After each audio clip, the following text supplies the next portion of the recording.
morning everybody. Rajni from Sashakt Empowering Lives. First of all, my apologies. The next premium video had to go on air on Saturday, but due to certain technical reasons, it got a little delayed. So I'm going to be uploading it today, being a Monday. But sometimes the technological issues are not in our hands. So I really hope that you will bear with us on that. And okay, so here's going forward with the series where we were discussing about the behaviors and how do you correct the behaviors. So in the first session, I had spoken about how to identify if a behavior is sensory in origin or if it is manipulative. In the second one, then we talked about once you know that it is sensory, you give sensory diet. Once you know that it is not sensory and it is out of a sense of manipulation because the child has understood cause and effect, so then it is, what do you do, the kind of reinforcers that you're going to use with the kid. And I had shown a list of reinforcers that you will use. Now, the third one that we did was about the structuring and having a visual schedule. How do you make a visual schedule? So going in the same series now, going forward, the next one that comes up today is once you have your reinforcers in place, once you have your structure in place, once you have your visual schedule in place, then what? So I'm going to be talking about a little bit about things called zero error technique. Although I will take in detail at length the zero error technique once we go on to the academic areas, because there I'll be able to give you a lot of examples also of what we are trying to say. So, but a little bit mention that and structuring for success. So these two things, structuring for success and the zero error technique or the errorless technique of teaching. So structuring for success, once you have all of this in place, that you have a visual schedule, you say this and the child will pull out, please refer to my previous video, the child will pull out the card, put it in the box, or whichever way you want to do it, will tick, will go. So the kid has an understanding of when he's supposed to start, like when he wakes up, what is it that he's supposed to do next and go on until he goes off to sleep. So the child has a structure in place that helps to reduce any kind of unwanted self-stimulatory. So STIM basically is the short form for self-stimulation. Self-stimulatory behavior. So by the very definition of it, when does a child need to stimulate himself? When he is less stimulated and he doesn't know how to stimulate himself like anybody else would want to stimulate themselves. So another kid, a neurotypical kid, will switch on YouTube and watch shorts, or will switch on the television, or will play a game, or will do a science model depending upon their interest, or will do painting. What are they doing? They are also stimulating themselves, right? So our kid, because initially in the process they don't know how to stimulate themselves. So a STIM is self-stimulatory behavior. So they are trying to stimulate themselves, do things that they can do to pass their time, to feel good. So the very definition of it tells us that we are not stimulating them enough, and that's the reason why they are doing what they're doing, which may not be productive, more than the fact that it may not be socially acceptable again. One can say, I don't care about the society, and one should also not be to love your child unconditionally. I agree. But at what cost? At the cost of his or her not learning something. Now that can't be done. Because if I'm right now engaged in talking to you, I cannot be engaged in doing another thing, because I'm busy.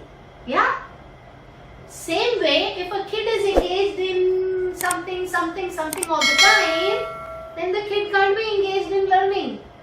Which learning? Incidental learning, learning from the environment. Looking at this, getting curiosity. As it is less. Yeah? And then they cannot be engaged in that. Now you might be wondering, she was going to talk about something, next step of structuring, and where has she gone? So I'll cut this short because it is so close a topic to my heart that I can go on and on. Yeah. So now we cut self-stimulatory behaviors when we give a structure. That's what I wanted to say. Ab structure bhi ho gaya. We got the structure in place. Okay. We got our reinforcers. You do this, I give you this. Now we go to errorless teaching. So you make your worksheets so visible, so lacking in confusion, so minus confusion, so clear. Okay, so suppose we have to teach, let's say we have to teach a child colors. So I'll be taking up all of these in times to come, one each, because explaining is not enough. We will have to demonstrate it. So I'll be demonstrating it here on the table for everybody to understand what is a zero error technique. Okay, but for now, you will create, when you have your structure, so you say, I will, brush my teeth, I will wash my face, I will take a bath, I will have breakfast, I will sit for, so the next one is work time, yeah, on the structure, yeah. So now we want the kid to tick, do, but then when comes the work time, we must have a tray. So I have some example, I can show it here. Actually, it's not even an example, but so we can have a tray like this ready with worksheets 1, 2, 3, 4, 5 right over there. Yeah. So this is a very rustic example. I will take up a lot many more, but I just wanted to give an idea. So we could have in this tray, we could have, if our job is sorting, and again, not every kid you have to just do sorting. Some of them might even be doing fractions. Some of them might even be doing, reading, comprehension, textbooks, whatever. But what I'm saying is, whatever is your goal, if it is reading, if it is writing, have a tray, have stuff lined up in the tray.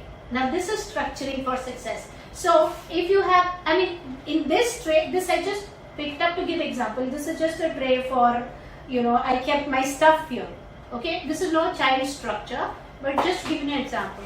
So if suppose it is sorting, just going by the example. So you keep it like this, and if the kids work time and sorting, so then you keep one here and you let the kid be. Now initially from physical prompt, holding the hand, making the kid do okay, all blue here. So one I keep, and then you hold the hand. Slowly you move from physical prompt to verbal prompt. Then you move from verbal prompt to gestural prompt. You say ha, and next like this. Okay, and slowly you start fading the prompt. Have one specific place for the kid to sit. Not like today we are working on the bed, tomorrow we are working on the dining table, another time we are sitting in the balcony. Will not work. One specific place for the kid to work. One alarm going along with the structure. Okay, and it says every day he's seeing, he will sight read also, even way ahead of his reading actual things. Because if you actually see, they will, very young kids also will look a McDonald logo and they will say McDonald or whatever. Yeah, they will know how sight reading. So it's not that they have to be reading to say WORK, work, TIME, time. That also will happen. But for even very young kids, if you have written there with the picture and they are seeing every day, they will start reading work time, because you are saying, you are showing and you are saying. And they will associate work time means this time. So they will keep the things, but have the things ready. It's not like, okay, now let's go find out where the pencil is. Doesn't work. Have the stuff, everything. And if you want the kid to learn ADL skills, the class before, say this is your pencil box, where will you keep? Put in your tray. Check if this is sharp.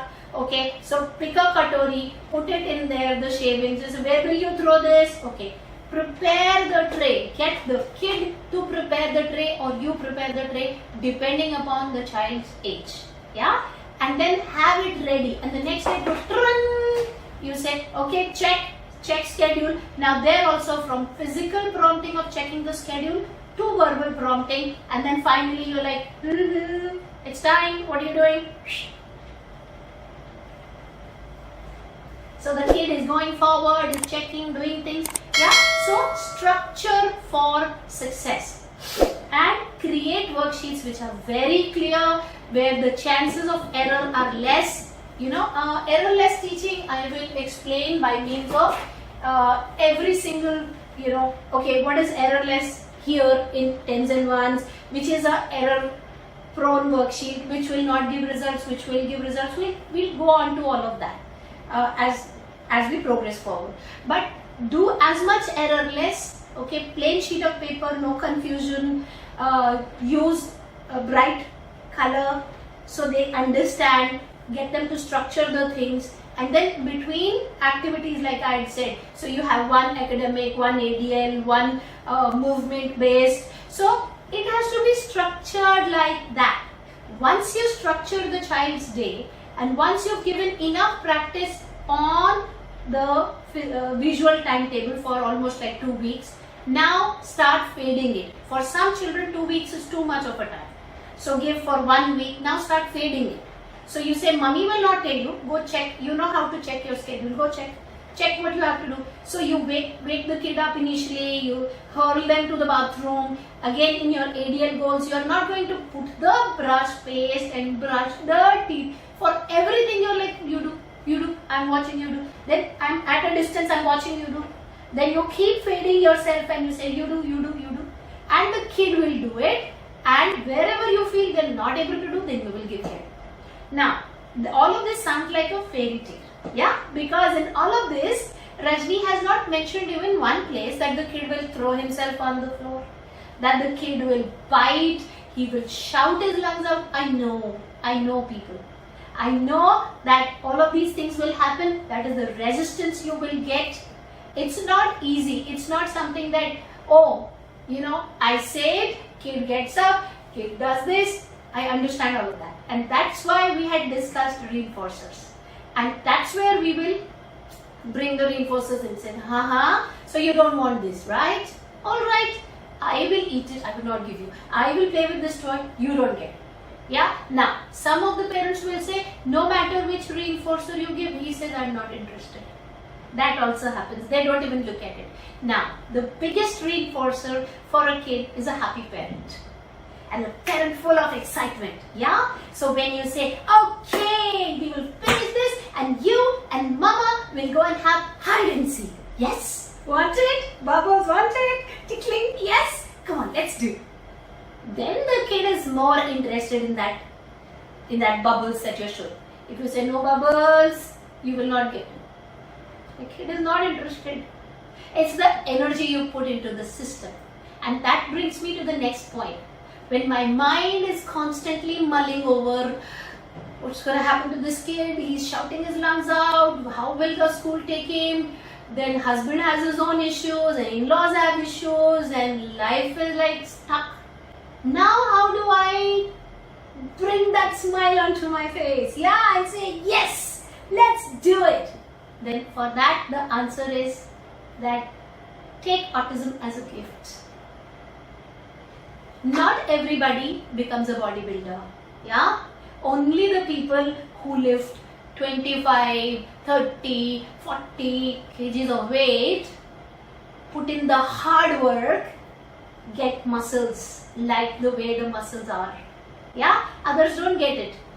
But those are the people that last long, that don't, get diseases, those who are healthy, those who look young. Why? They have invested in shaping up their muscles, shaping up their physical, yeah, giving themselves strength. How different is it? We are investing in shaping the mental muscles, building resilience, understanding that life is not a bed of roses for anybody, no matter whether it seems so or not. But it's not. Life is definitely not a bed of roses for anybody. Everyone has a problem. And the people who shine because of developing their ability to outgrow the problem. They don't shine because they don't have a problem. Because problem is universal. Someone has one kind, someone has another. Someone has a third kind, someone has a fourth kind. Problems are there. The ones who will not have a problem are the ones whose temples will be made, whose birthdays will be national holidays, and we will go there. Yeah? Those are only people who will not have problems. And they don't have problems because they have learned that problem is a part of life and problems don't impact them. Jesus Christ was crucified, but he didn't have a problem. So the point is, problem is as much a part of your and my life as is our breath. Yeah? As long as the breath is going on, the problem is there. It will exist in one format or the other. The very lucky people are the ones who worked here, made it so resilient that the problem doesn't exist.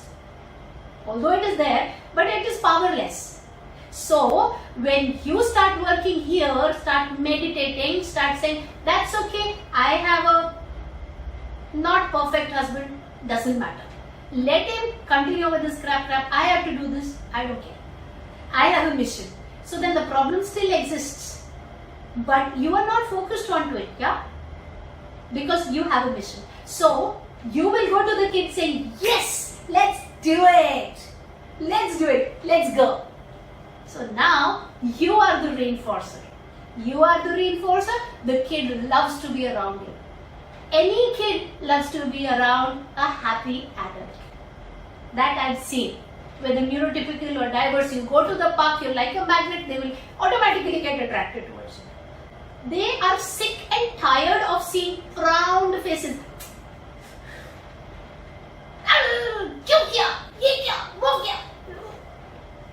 They want to see happy, welcoming faces. Yeah? So like that. So your kid then starts treating you like the biggest reinforcer. And this reinforcer, my dear, will never fail.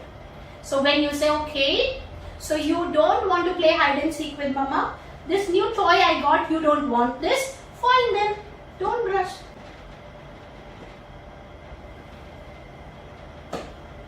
That's what happens then.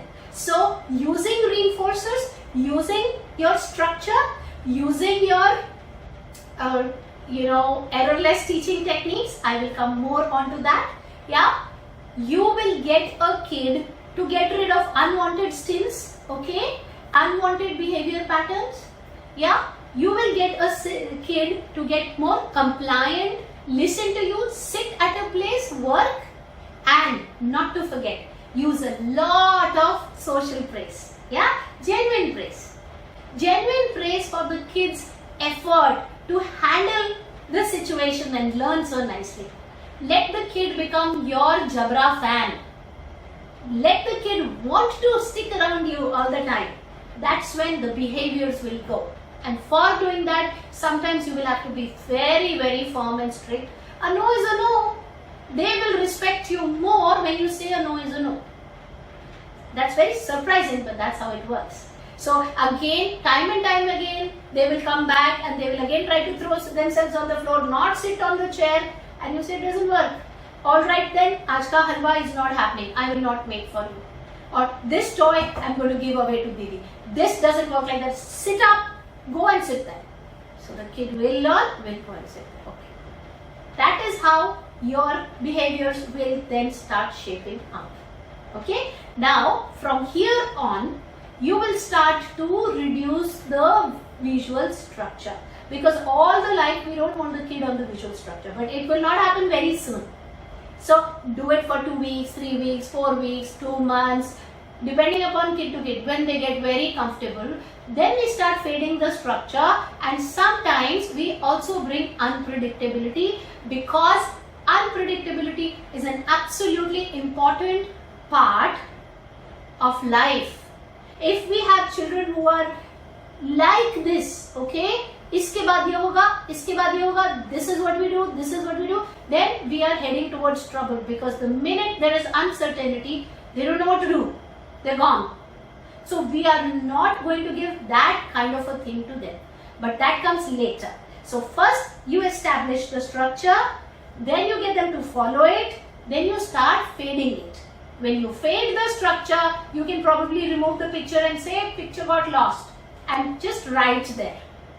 Because by now they are reading. You say, I don't know, picture got torn, it got lost. No problem. So one or day they will do wow. Well, that's fine. Rigid pattern ho gaya tha, that has to break. You say, read, no, go. Structure is there, go, read, go. Slowly we will fade that and have a whiteboard and have things written and give them a pen to tick, which is what even we do when we come to office. Make a to-do list and you tick. Slowly we will fade that once it becomes a part of the system. I wake up, I go to the washroom, then you can simply say, okay, fast, go to the washroom, it's time. And you are in the kitchen doing your thing, the kid is doing his thing or her thing. But for all of this to happen, you have to trust that your kid can.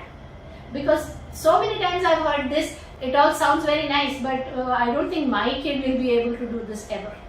Well, if you don't think your kid will be able to do this ever, trust me, your kid will never be able to do it. Because that's the energy you have created around it. So create positive energy, have expectancy, work like this and see the magic happen. So in the next class, now I will be talking more about how do you structure and how do you create errorless teaching techniques on various aspects. And I have discussed up until now, how do you fade the pattern? Oh yes, but another very important thing before how do you create errorless teaching techniques, another thing, how to deal with unpredictability. How are we going to create a system in the child's head that we thought this will happen but this doesn't happen. So the child is still okay. Because otherwise when they go to school and they are saying it is time for math class, the timetable says, and then the art teacher comes in as substitute, they are not ready to cooperate. It is math time. So they need to learn that somebody can fall sick, somebody may not turn up. So yeah, so the next one we'll do is on unpredictability and how to break rigid patterns and how to create flexibility. And thereafter we'll go on to the structuring for success and we'll go on to the errorless teaching techniques. Yeah, may each kid win, may each teacher win, may each parent win. Bye-bye.